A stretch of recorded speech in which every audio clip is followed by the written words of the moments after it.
This video does not endorse, promote, or glorify any form of illegal or harmful activity. Hey guys, young Psychonaut here and welcome back to another video. We hit the 10k subscribers, guys. Thank you so much for this milestone. It has been a journey, but this year the channel's been going crazy, so thank you guys so much for the support. Thank you to the members, of course, they'll be on screen now. And yeah, as you know, all my videos will be uploaded about 2 days in advance for members, so if you want to catch all my videos early, you can become a member, or if you just want to support me, that is also a legitimate reason in my eyes. So yeah, anyways guys, thank you so much, and let's get into the video. So today we're going to discuss something that I have pretty mixed feelings about, and it is ecstasy, MDMA pills to be specific. So when we talk about ecstasy, we're talking about the compound MDMA, which is pressed in pills. But the thing is, when you press something in a pill, it is just extremely easy to adulterate, to cut, to put something else in there, maybe to quote unquote enhance the experience, make it cheaper for the seller. There could be a whole number of reasons why somebody would press something besides MDMA in an ecstasy pill, but based on the, let's say, about 50 ecstasy pills that I've done in my life, I would say about 90% of them are adulterated. Only in like very few cases did we have pills that actually corresponded to the same experience as taking the same dose of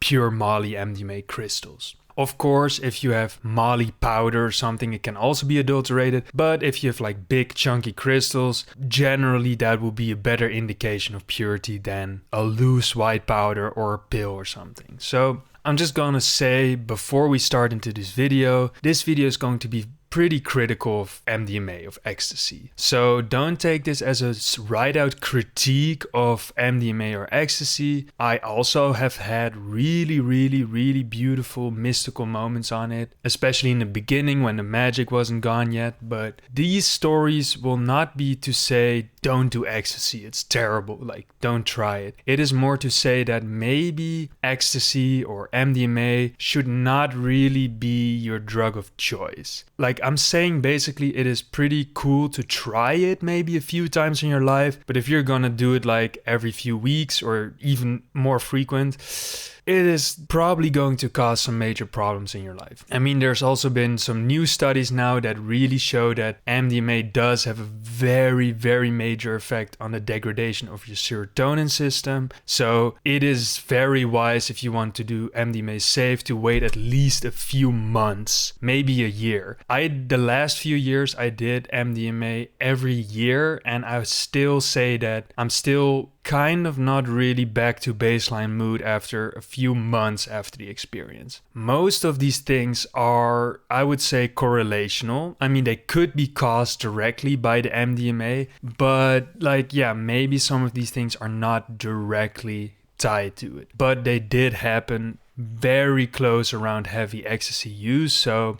I would say there's a very large chance that these experiences that I'm going to describe are very much related to ecstasy pills. And again, this is not everything is about the fact that MDMA does these things to you, but it could also be due to some other compounds in the pills, like amphetamines or cathinones, or there's a bunch of shit they put in there nowadays. But basically this will be a few stories or like a few moments where I feel like ecstasy really impacted my body and my mental health negatively. And yeah, it's not so much of a warning as more of a cautionary tale, where I'm saying like there's other substances that are, in my opinion, far safer if you want to do them a little bit more frequently, I would say. Why am I making this video? Also because ecstasy is very popular. I mean, in the Netherlands it has always been very popular, but nowadays in rap music and especially trap music, kind of the whole paradigm has shifted away from lean and Xanax and benzos and kind of shifted towards Molly and maybe a little bit of ketamine. So it is also getting some more mainstream traction in that sense, I would say. You know, labels like opium or like those kinds of things, they talk a lot about taking X, you know, so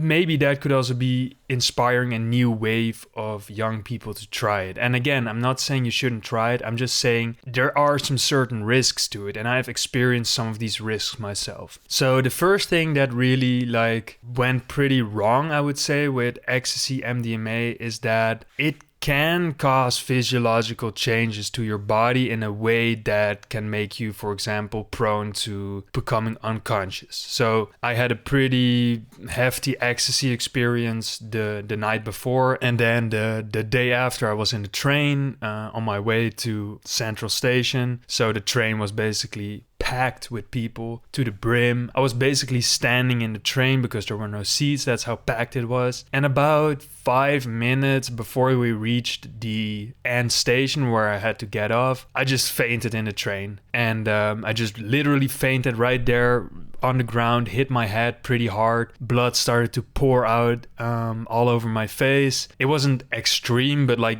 it was very clear that I had like a big gape above my eyebrow where like blood was like flowing around my eye and everything. So some people were like pretty shocked around me. I was like, okay, what the fuck happened? The train stopped. We had to get off. So I got off with still like bleeding. I kind of cleaned myself up a little bit with a little paper towel, and I was actually there to meet my dealer of the time. At the time, I was getting some benzodiazepines, some K-pins, and so I was meeting my dealer at the Central Station.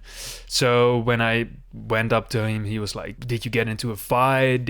What happened?" I was like, "No, I just fainted and fell on my head, basically." And I am almost 95% sure that it was due to my MDMA experience the day before. It just had such a strenuous effect on my body, probably my blood pressure or something related to that, which just dropped suddenly in the very oxygen depleted environment of the busy train.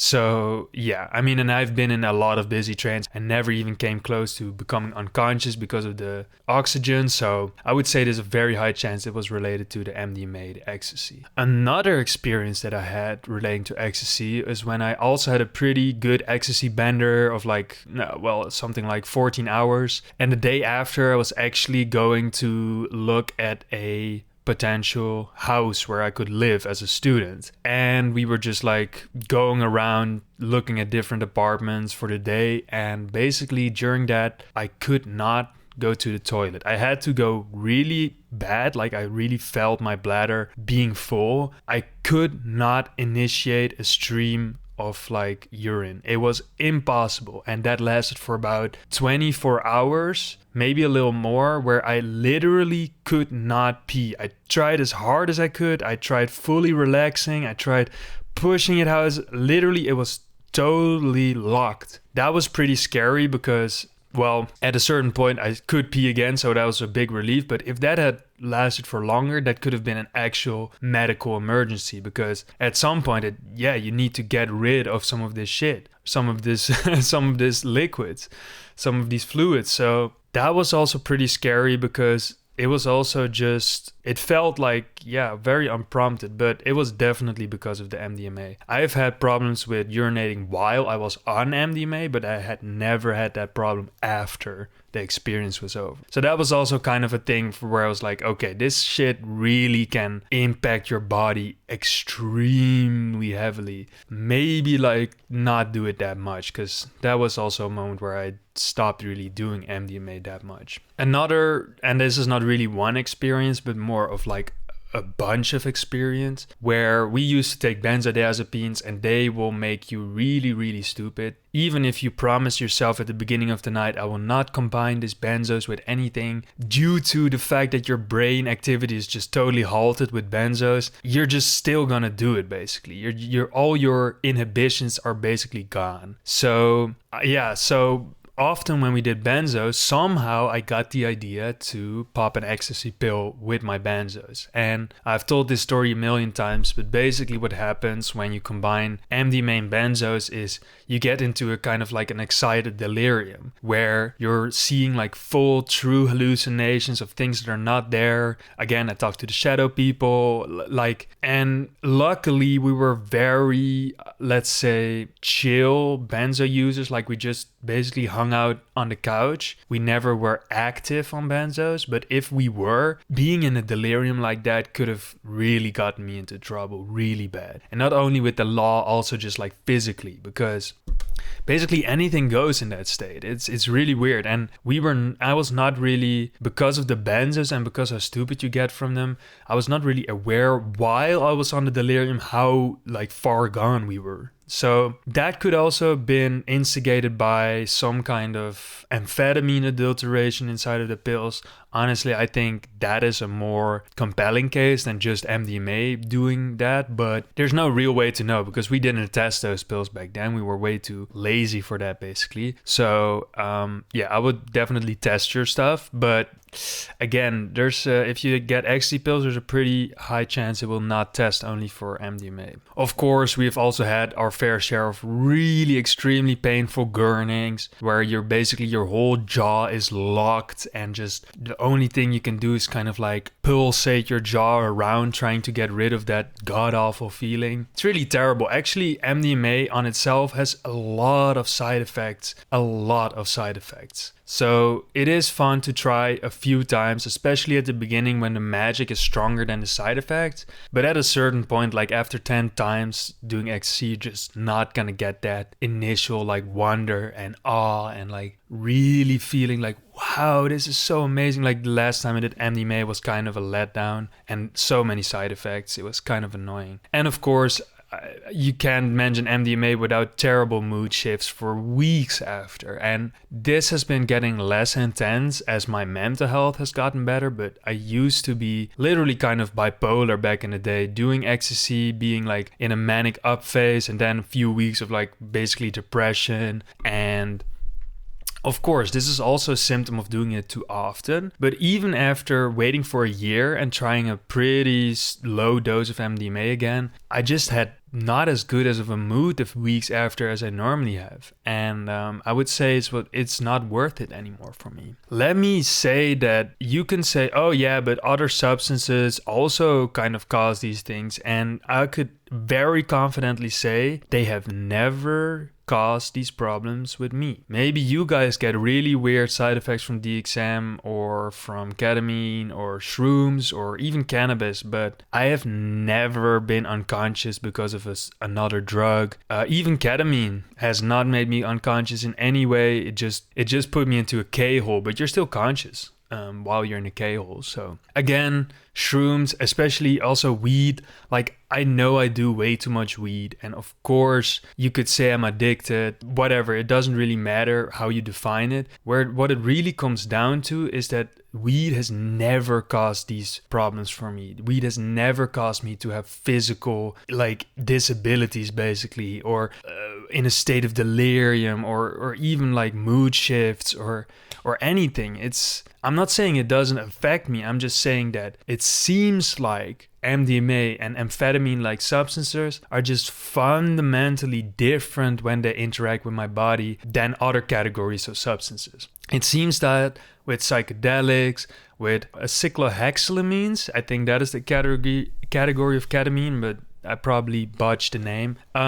Even with morphins and morphinins like DXM or codeine, I have never had these really, really weird side effects that are actually kind of like pretty disturbing, I would say. To go unconscious in a place, let's say I was behind the wheel and I went unconscious. That could have gone really, really wrong. Or let's say, I don't know, that I couldn't pee would last more than a few days. That would be very scary, actually, I would say. So for me, I don't think MDMA is worth it anymore. And I don't think I'm going to do my yearly MDMA thing. I think it's kind of done for me. Not that I'm saying it is something I would never ever touch in my life again, because maybe in a few years there's some kind of like circumstance where it's pretty chill. But yeah, based on the fact that so many side effects, the fact that it can be adulterated so easily, the fact that it is an amphetamine class substance and it does have this very, very broad side effect profile, for me at least. These are all for me reasons to say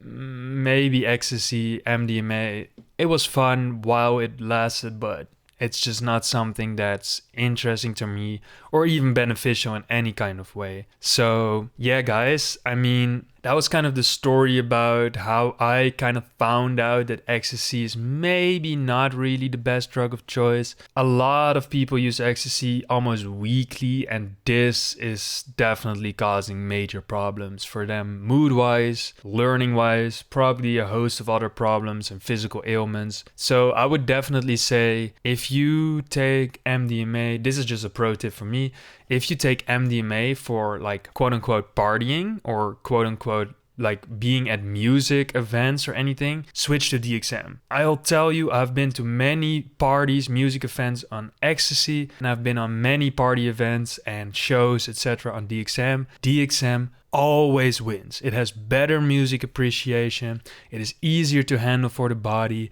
It is legal. It's unadulterated because it is made by a pharmaceutical company. So there's no chance of you getting a pressed pill from like literally getting DXM at the CVS or whatever. So and also you don't have the mood shifts after. You don't feel terrible. You don't need something else to calm down after. Basically, if there's like, I would say for partying and listening to music, DXM is basically the perfect replacement for MDMA function-wise, but all the side effects are basically negated. And again, I'm talking here about low doses of DXM. You don't need a very dissociative dose of DXM to get the music appreciation effects from it. Combine it with a little bit of weed or a little bit of ketamine, a little bit of 2-FDCK. Those are also like extremely safe combinations if you don't do the doses too high. So I would say if you think about like, oh, but what should I replace MDMA with? Well, that's it. I would replace it with DXM probably if you want the music appreciation and the social like stimulus, I would say. So yeah, guys, this was my opinion on MDMA. I hope you learned something. I hope you will see MDMA maybe in a little bit more nuanced light. Again, I'm not hating it. I'm not saying it's terrible. I'm just saying it is maybe something that you want to try a few times in your life, but not something that you want to do often or frequent, or something that will keep basically its magic for a long time. But yeah, anyways, let me know what your weird experiences on MDMA are. Did you get any of these really weird things? Do you think it's from the MDMA itself, or do you think it's from like something that's cut with it? Will be interesting to see your stories in the comments. So yeah, thank you guys for watching, and I'll see you in the next one.